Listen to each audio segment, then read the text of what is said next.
1 নং ভাটিয়াকালিত এটা মুৰ্গী ফাৰ্মত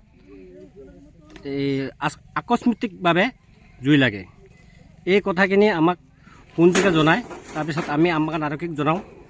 আমবাগান আৰক্ষীয়ে 4:10 মান বজাত আহি পায়। আহি পেলাই এই জুইখন নুমাই দিয়ে। ইয়াত 1758খন মুৰ্গীৰ পোৱালি আছিলে। এই চবখিনি নষ্ট হৈছে আৰু ঘৰ দুৱাৰ যি আছিলে সব বিনষ্ট হৈছে। আমাৰ স্থানীয় গামবুঢ়া তেখেতেও আহিছে, আহি পেলাই এই বস্তুখিনি তদন্ত কৰিছে।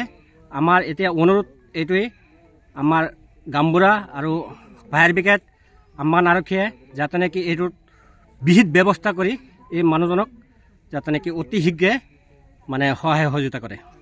প্ৰায় 10 লাখ টকাৰ ক্ষয়ক্ষতি হৈছে। 10 লাখ টকা ন? 10 লাখ টকা। এই ঠাইখনৰ নাম কি? এই ঠাইখনৰ নাম 1 নং ভাটিয়াকালি। 1 নং ভাটিয়া। আমাৰ 1 নং ভাটিয়াকালিত এটা মুৰ্গীৰ ফাৰ্মত আকস্মিকভাৱে জুই লাগে। এই কথাখিনি আমাক পোনযোগে জনায়। তাৰপিছত আমি আমবাগান আৰক্ষীক জনাওঁ। আমবাগান আৰক্ষীয়ে 4:10 মান বজাত আহি পায়। আহি পেলাই এই জুইখন নুমাই দিয়ে। ইয়াত 1758খন মুৰ্গীৰ পোৱালি আছিলে। এই চবখিনি নষ্ট হৈছে আৰু ঘৰ দুৱাৰ যি আছিলে সব বিনষ্ট হৈছে।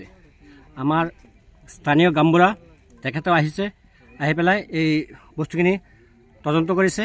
আমাৰ এতিয়া অনুৰোধ এইটোৱেই, আমাৰ গামবুঢ়া আৰু ফায়াৰ ব্ৰিগেড, আমবাগান আৰক্ষীয়ে যাতে নেকি এইটোত বিহিত ব্যৱস্থা কৰি এই মানুহজনক যাতে নেকি অতি শীঘ্ৰে মানে সহায় সহযোগিতা কৰে। প্ৰায় 10 লাখ টকাৰ ক্ষয়ক্ষতি হৈছে। 10 লাখ টকা ন? 10 লাখ টকা। এই ঠাইখনৰ নাম কি? এই ঠাইখনৰ নাম 1 নং ভাটিয়াকালি। 1 নং ভাটিয়া।